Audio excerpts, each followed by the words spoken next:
ముఖ్యమంత్రిగా నేడు టీడీపీ అధినేత చంద్రబాబు నాయుడు ప్రమాణ స్వీకారం చేయబోతున్నారు. దాంతో అధికారులు అమరావతిలోని కేసరపల్లిలో ఏర్పాట్లు ముమ్మరం చేశారు. చంద్రబాబు ప్రమాణ స్వీకారానికి ప్రధాని మోదీతో పాటు పలువురు రాజకీయ సినీ ప్రముఖులు కూడా రానుండడంతో కట్టుదిట్టమైన భద్రతా ఏర్పాట్లు చేయనున్నారు. ఇక ప్రస్తుతం సభా ప్రాంగణానికి వెళ్ళిపోదాం. సభా ప్రాంగణం దగ్గర పరిస్థితిని వివరించడానికి మా ప్రతినిధి మనీశ్రీ అక్కడి నుంచి సిద్ధంగా ఉన్నారు. Manishri, good morning. ఎలా ఉంది అక్కడ సిచ్యువేషన్? ఇప్పటికే ఎంతమంది చేరుకున్నారు అక్కడికి? దాదాపు 14 ఎకరాల్లో కూడా సభా ప్రాంగణాన్ని, అదేవిధంగా 56, 65 ఎకరాల నుంచి కూడా ఆ ప్లేసెస్లో ఈ ఏదైతే వెహికల్స్ ఏవైతే వస్తాయో వాటికి కూడా ఏర్పాట్లు చేసినట్టు చెప్తున్నారు. ప్రస్తుతం ఎంతమంది చేరుకున్నటువంటి పరిస్థితి? రైట్ చందు, ఇప్పుడు ప్రస్తుతం మనమైతే ఇక్కడ చంద్రబాబు నాయుడు ప్రమాణ స్వీకారం చేయబోతున్న సభాస్థలిలో అయితే ఉన్నాము. ఇక్కడైతే ప్రధానమంత్రి నరేంద్ర మోదీతో సహా కేంద్ర మంత్రులు పలువురు హాజరై అవడానికి సంబంధించి భద్రతా ఏర్పాట్లు కూడా కట్టుదిట్టంగా ఏర్పాటు చేశారు. నెక్స్ట్ దాదాపు 10,000 మంది భద్రతా సిబ్బంది అయితే కట్టుదిట్టమైన భద్రతా ఏర్పాట్లు అయితే చేస్తున్నారు. ఇక్కడ జనం విషయం కానీ, పార్టీ శ్రేణులకు సంబంధించిన విషయం కానీ, కూటమికి సంబంధించిన విషయం కానీ మనం కనుక ఒకసారి చూసుకుంటే ఒక పండుగ వాతావరణంలో జరుగుతోంది. ప్రతి ఒక్కరు కూడా నారా చంద్రబాబు నాయుడు అనే మాట విందాము అని ఎప్పుడెప్పటి నుంచో మేమైతే ఎదురు చూస్తున్నాము. సైకో పాలన పోవాలి అని మేము ఎంతో మంది ఎప్పటి నుంచో ఎదురు చూస్తున్నాము. అటువంటి సందర్భంలో నారా చంద్రబాబు నాయుడు నేను మాట కోసం ఎన్నో సంవత్సరాల నుంచి ఎదురు చూస్తున్నామని వాళ్ళైతే చెప్తున్నారు. ఒక పండుగ వాతావరణంలో ఎప్పుడో ఇతర జిల్లాల నుంచి కూడా నిన్న నుంచే బయలుదేరి ఈ సభాస్థలికి ఎంతో మంది వచ్చి చేరుకున్నారు. నారా చంద్రబాబు నాయుడు జై, ఆయన నాయకత్వం వర్ధిల్లాలి, ఆయనతోనే అభివృద్ధి, ఆంధ్రప్రదేశ్ అభివృద్ధి అనేది సాధ్యమని చాలా మంది అయితే చెప్పడం జరుగుతోంది. ఇక్కడ కొంతమంది నాయకులు అయితే చాలా మంది ఉత్సాహంగా ఉన్నారు. వాళ్ళు ఒకటే మాట చెప్తున్నారు, ఆంధ్రప్రదేశ్ అభివృద్ధి అనేది మాత్రం నారా చంద్రబాబు నాయుడుతోనే సాధ్యమని చెప్పి దాదాపు ఇక్కడైతే 36 గ్యాలరీలు అయితే ఏర్పాటు చేశారు. వివిఐపి పాసులు కానీ చాలా తక్కువగా జారీ చేసినట్టుగా తెలుస్తోంది. ఎందుకంటే సామాన్య ప్రజలు ఎక్కువ మంది వచ్చే ఛాన్స్ ఉంది కాబట్టి వాళ్ళకి ఎటువంటి ఇబ్బంది కలగకుండా వాళ్ళకి ఒక ఛాన్స్ ఇవ్వాలన్న ఉద్దేశంతో ఉన్నారు. అయితే ఇక్కడ కొంతమంది అయితే పార్టీకి సంబంధించిన నేతలు కానీ, కూటమికి సంబంధించిన నేతలు కానీ ఉన్నారు. వాళ్ళ అభిప్రాయం, వాళ్ళ ఆనందం ఏంటో అడిగి తెలుసుకుందాం. సార్, ఎట్లా ఉంది మీ ఆనందం? ఎట్లా ఉంది ఈరోజు ఆంధ్రప్రదేశ్కి ఒక పండగ రోజులాగా ప్రతి వాళ్ళు కూడా ఆనందపడుతున్నారు. ఒక రాక్షస పాలనతో విముక్తి కలిగి ఈరోజు ఒక రకమైన దీపావళి పండగలాగా ప్రతి ప్రజలు కూడా ఆనందపడుతున్నారు. ఈ మా చంద్రబాబు నాయకత్వంలో ఆంధ్రప్రదేశ్ మరింత అభివృద్ధి జరుగుతుందని మరీ కోరుకుంటున్నాను. అయితే వాళ్ళు కూడా చెప్తున్నారు, ఆంధ్రప్రదేశ్ అభివృద్ధి అనేది మాత్రం చంద్రబాబు నాయుడుతోనే సాధ్యమని. ఇంకొకరు ఉన్నారు, ఆయన అభిప్రాయం అడిగి తెలుసుకుందాం. చెప్పండి, చంద్రబాబు నాయుడు గారి ప్రమాణ స్వీకారోత్సవం జరగబోతుంది, మీకు ఎట్లా ఉంది? బ్రహ్మాండంగా ఉందమ్మా. సైకో ప్రభుత్వం పోయింది, చంద్రబాబు నాయుడు రావాలా, రాష్ట్రం బాగుపడాలా, అన్ని వర్గాలు, యువత, రైతు, కార్మికులు అందరూ కూడా సంతోషం వ్యక్తం. ఆంధ్రప్రదేశ్లో 5 కోట్ల మందిలో 4,50,00,000 మంది కూడా చంద్రబాబు నాయుడు ఈరోజు పండగ వాతావరణం నెలకొంది. ఈరోజు విభిన్న 10 లక్షల మంది వస్తున్నారు చంద్రబాబు నాయుడు ప్రమాణం. యావత్తు ప్రపంచ దేశాలు కూడా, ఇతర దేశాలు కూడా, అన్ని రాష్ట్రాలు కూడా, యావత్తు ప్రపంచం అంతా ఇక్కడే చూస్తుంది. ఇది చంద్రబాబు గారి విజన్కి ఇది గొప్పదనం. కాబట్టి రాబోయే రోజులు అంతా మంచిగా జరుగుతుందని ఆ భగవంతుడు కూడా, వెంకటేశ్వర స్వామి కూడా ప్రార్థిస్తూ సమస్కరిస్తాం. మీ అభిప్రాయం చెప్పండి. ఈరోజు నవ్యాంధ్ర సృష్టికర్త, భావి తరాల భవిష్యత్తు కోసం ఈరోజు ఆంధ్రప్రదేశ్ రాష్ట్ర ముఖ్యమంత్రిగా ఈరోజు ప్రమాణ స్వీకారం చేస్తున్నాడు. ఈరోజు విద్యార్థులకు కానీ, రైతులకు కానీ, ఈరోజు నిరుద్యోగులకు కానీ అందరికీ ఈరోజు ఒక వెలుగు వచ్చినటువంటి విధంగా ఈరోజు ఒక పండుగ విధంగా మేము ఈరోజు జరుపుకుంటున్నాము. ఈరోజు రాష్ట్రంలో ఉన్నటువంటి నిరుద్యోగులు ఈరోజు స్వచ్ఛతంగా మా మెగా డిఎస్సి పైన ఈరోజు నారా చంద్రబాబు నాయుడు గారు సంతకం చేసి వాళ్ళ జీవితాల్లోకి వెలుగు నింపుతారని ఈరోజు నారా చంద్రబాబు నాయుడు గారు ఈరోజు హామీ ఇవ్వడం జరిగింది.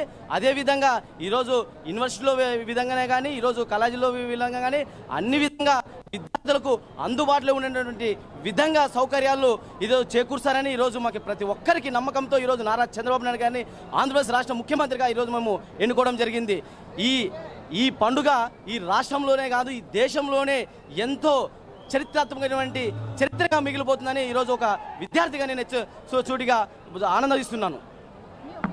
ఈరోజు కరోనా, ఈ జగన్మోహన్ రెడ్డి ఈ సైకో పాలనలో నుంచి ఈ కరోనాతో, ఈ వర్షాలు లేక రైతులు ఎంతోమంది ఇబ్బందులు పాల్పడినారు. ఈరోజు రామరాజ్యం వచ్చింది.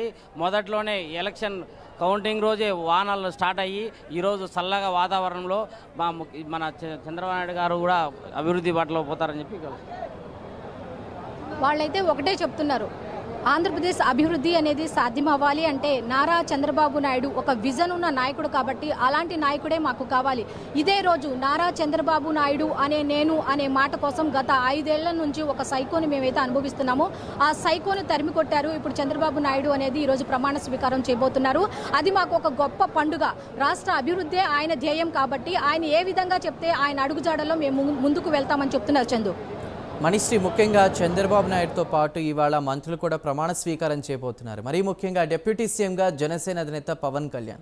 సో ఇప్పటికే అటు బీజేపీ నుంచి కావచ్చు, జనసేన నుంచి కావచ్చు, టీడీపీ నుంచి కావచ్చు, వీళ్ళు కాకుండా సినీ సెలబ్రిటీలు చిరంజీవి నుంచి మొదలుకొని అటు రజనీకాంత్ వీళ్ళందరూ కూడా అక్కడికి చేరుకునే నేపథ్యంలో ఏ టైంలోగా అక్కడికి వచ్చే అవకాశం ఉంది, చంద్రబాబు ఏ టైం కల్లా వస్తారు, అదేవిధంగా ప్రధాని మోదీ కూడా రాబోతున్న నేపథ్యంలో ఏ టైంలో అక్కడికి వచ్చే అవకాశం ఉంది, అధికారులు ఏం చెప్తున్నారు? యాక్చువల్గా ఇక్కడ చెప్పేది ఏంటంటే ప్రధానమంత్రి నరేంద్ర మోదీ ఉదయం 8 గంటల నుంచి 9 గంటల మధ్యలో ఢిల్లీ నుంచి బయలుదేరతారు. గన్నవరం విమానాశ్రయానికి అయితే 10 నుంచి 10:30 మధ్యలో చేరుకుంటారు. 10:30 దగ్గర నుంచి రోడ్డు మార్గం ద్వారా ఇక్కడ సభాస్థలికి చేరుకుంటారనే ఇన్ఫర్మేషన్ అయితే మన దగ్గర ఉంది. నెక్స్ట్ చంద్రబాబు నాయుడు కానివ్వండి, లేకపోతే ఆ పార్టీకి సంబంధించిన నేతలు కానివ్వండి, నెక్స్ట్ జనసేన అధినేత పవన్ కళ్యాణ్ కానివ్వండి, లేకపోతే సినీ నాయకులు సినీ నేతలు కానివ్వండి, లేకపోతే సినీ హీరోలు కానివ్వండి, వీళ్ళందరూ కూడా ఎలా రావాలి అనుకుంటున్నారు అంటే ఒక అరగంట ముందు ఈ సభాస్థలికి చేరుకునే అవకాశం ఉంది. దానికి తగ్గట్టుగానే ఇక్కడ పోలీసులు కూడా కట్టుదిట్టమైన ఏర్పాట్లు అయితే చేస్తున్నారు. నెక్స్ట్ దాదాపు ఒక 10,000 మంది ఒక విభాగాలుగా డివైడ్ అయిపోయారనమాట. ఎక్కడ ఎటువంటి అవాంఛనీయ సంఘటనలు కానీ తోపులాటలు కానీ ఏమీ జరగకుండా కట్టుదిట్టమైన భద్రతా ఏర్పాట్లు అయితే ముందస్తు చర్యలో బాగా చేపట్టారు చందు.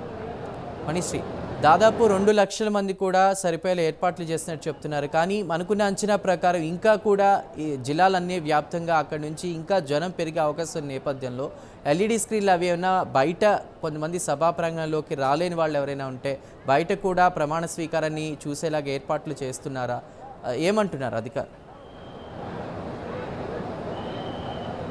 అంటే మనకు ఉన్న ఇన్ఫర్మేషన్ ప్రకారం అయితే చందు, యాక్చువల్గా ఆయా జిల్లాల్లో కూడా కొన్ని రకాల జిల్లాల్లో ఈ ఎల్ఈడి స్క్రీన్స్ అయితే ప్రమాణ స్వీకార కార్యక్రమాన్ని సాధారణ ప్రజలు చూడడానికి ఏర్పాటు చేసినట్టుగా తెలుస్తోంది. నెక్స్ట్ ఇక్కడ కొంతమంది నాయకులు ఉన్నారు, వాళ్ళని అడిగి ప్రయత్నం చేద్దాం. మీ ఒపీనియన్ ఎట్లా ఉంది? ఇప్పుడు నారా చంద్రబాబు నాయుడు అనే మాట వినడానికి ఎంత ఈగర్గా వెయిట్ చేస్తున్నారు? 5 సంవత్సరాల క్రితం 5 సంవత్సరాల నుంచి చాలా వెయిట్ చేస్తున్నామండి ఈ క్షణం కోసం. నారా చంద్రబాబు నాయుడు గారు ముఖ్యమంత్రి అవడం మాకు చాలా ఆనందంగా ఉంది, చాలా గౌరవపడుతున్నాం. 5 సంవత్సరాల తర్వాత ఆంధ్రలో ప్రతి కన్నీటి బొట్టకి ఈరోజు అనేది విలువ అనేది వాళ్ళు ఏర్పడింది.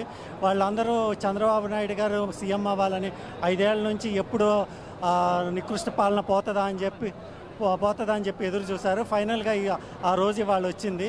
మొదటిగా కూటమిలో సభ్యులైన బీజేపీ, తెలుగుదేశం, అలాగే జనసేనకి అందరికీ కంగ్రాచులేషన్స్. 4వసారి ముఖ్యమంత్రిగా ప్రమాణ స్వీకారం చేస్తున్న చంద్రబాబు నాయుడు గారికి ధన్యవాదాలు. అలాగే ఈరోజు మిగతా మంత్రులకి, క్యాబినెట్ మంత్రులు అందరూ ప్రమాణ స్వీకారం చేస్తున్నారు. పవన్ కళ్యాణ్, లోకేష్ కానీ మిగతా మంత్రులు కానీ వాళ్ళందరికీ కూడా శుభాకాంక్షలు చెప్తున్నాం. ఆంధ్రుల కళ ఈరోజు నెరవేరింది, మన రాజధాని అమరావతి. చందు, ఇందాక మీరు ఏర్పాట్ల గురించి అయితే అడిగారు కదా, దానికి సంబంధించి ఏంటంటే దాదాపు 36 గ్యాలరీలు అయితే ఏర్పాటు చేశారు. ఒక 4 గ్యాలరీలు మాత్రం విఐపీల కోసం ఏర్పాటు చేశారు. పాసులు కూడా చాలా తక్కువగా జారీ చేసినట్లుగా ఇన్ఫర్మేషన్ ఉంది. ఎందుకంటే సామాన్య ప్రజలు ఎక్కువగా వస్తారు కాబట్టి ఎక్కువ వచ్చే శాతం మనకి తెలుస్తుంది కాబట్టి వాళ్ళకి ఇబ్బంది కలగకుండా, మెయిన్ మనకు సామాన్యులే, పార్టీ శ్రేణులకు సంబంధించిన వాళ్ళు ఎక్కువ మంది వచ్చే శాతం మనకి ఉంది కాబట్టి వాళ్ళకి ఎటువంటి ఇబ్బంది లేకుండా వాళ్ళకే ఇంపార్టెన్స్ ఇస్తూ 36 గ్యాలరీలు అయితే ఏర్పాటు చేశారు. ఆ 36 గ్యాలరీల్లో కూడా ఎల్ఈడి స్క్రీన్లు అయితే ఏర్పాటు చేయడం జరిగింది Chandu. Right Manisri, thank you.